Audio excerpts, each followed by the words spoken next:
एक टाइम पे मेरे टीचर ने कहा था कि तुम पढ़ लिख कर कामयाब नहीं हो सकते। सही कहा था उन्होंने।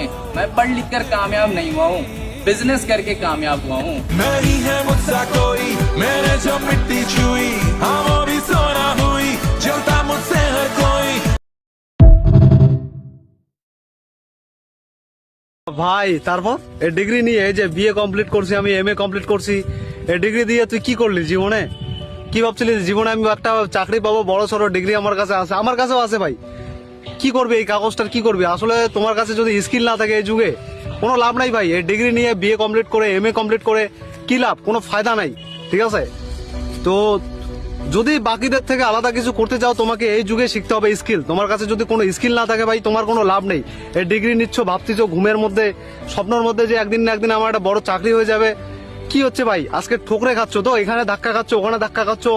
আজকে বকরি কি তারা ভের কি তারা জিন্দগি গুজার রही है না তোমারই। তো এমন করে তোমার জীবন শেষ হয়ে যাবে ভাই।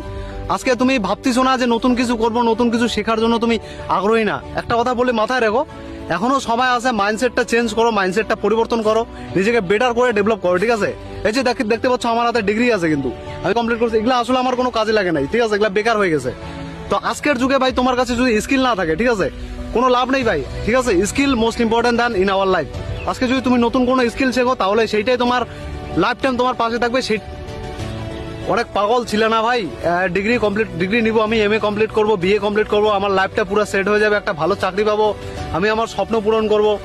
কিন্তু আসলে ভাই এরকম কোনো কিছুই হবে না তোমার লাইফে, ঠিক আছে? এটা একদম ফেক। তোমার যে ভাবনাটা আছে, ধারণাটা আছে, এটা ফেক। তোমাকে এখানে ওখানে ধাক্কা খাইতে তোমার পুরো জিন্দগি শেষ হয়ে যাবে। নিজের জন্য কোনো কিছু করতে পারবে না, তোমার স্বপ্নও কোনোদিনও পূরণ হবে না। এইভাবে শেষ হয়ে যাবে তুমি ভাই। আমি রিয়েলিটি বলতেছি ভাই, বাস্তব বলতেছি তোমাকে। হয়তো শুনতে খারাপ লাগবে ভাই, সত্যি কথা শুনতে খারাপই লাগে। আজকে তোমার জীবন এরকম হচ্ছে কেন? কারণ তোমার কাছে কোনো স্কিল নেই ভাই।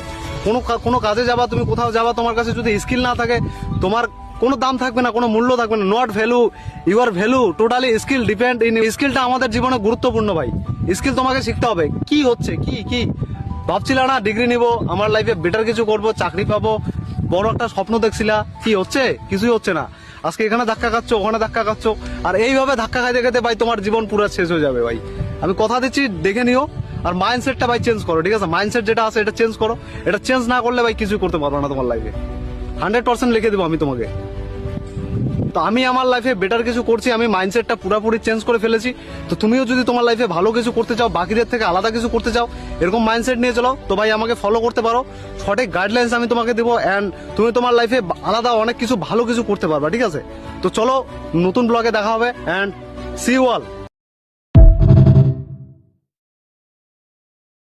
आपके स्कूल के अंदर, आपके ट्यूशन के अंदर, आपके कॉलेज के अंदर जो भी पढ़ाया जा रहा है ना, वो आपके फ्यूचर के अंदर कुछ काम नहीं आने वाला। हाँ, आपने एकदम सही सुना, मैं खुद एक टीचर हूँ, बट फिर भी मैं ये चीज बोल रहा हूँ। पता है क्यों? आज के समय पर भी हमारे स्कूल्स के अंदर हमें वो पुराने जमाने की डिस्कवरीज के बारे में बताया जाता है, जो कि 16th सेंचुरी के अंदर, 17th सेंचुरी के अंदर की गई थी। लेटेस्ट टेक्नोलॉजीज के बारे में तो हमें पढ़ाया नहीं जाता ना। जैसे कि आज हम एक ऐसी जनरेशन के अंदर जी रहे हैं जहां पर नॉन लिविंग थिंग्स के अंदर भी दिमाग डाल दिया गया है। इसका सबसे बड़ा एग्जांपल है इंडिया के अंदर नवी मुंबई इंटरनेशनल एयरपोर्ट, जिसके अंदर एआई और इंडिया आपस में आकर मिलते हैं। पता है क्यों? इस एयरपोर्ट के हर एक लाइट, हर एक गेट और कॉन्वेयर आपस में कनेक्टेड है। यानी अगर आपकी फ्लाइट डिले होने वाली होगी ना, तो एआई आपको ऑलरेडी बता देगा कि कौन सी फ्लाइट कितनी देर डिले होगी। और इवन एंट्रीज को एकदम स्मूथ बना दिया गया है, वो भी फेस रिकॉग्निशन की मदद से। और ये सारी चीज कंट्रोल करता है एक एआई ब्रेन, जिसका नाम है एवियो। है ना बहुत ज्यादा इंटरेस्टिंग। अब उससे ज्यादा इंटरेस्टिंग है इस पूरे एयरपोर्ट बनने की कहानी। पता है क्यों? क्योंकि इसका काम स्टार्ट हुआ था ईयर 1997 के अंदर, लेकिन लैंड इश्यूज की वजह से उस समय पर काम नहीं चल पाया। 2021 में ये प्रोजेक्ट मिलता है अडानी ग्रुप को, और सिर्फ 4 साल के अंदर अडानी ग्रुप इंडिया का पहला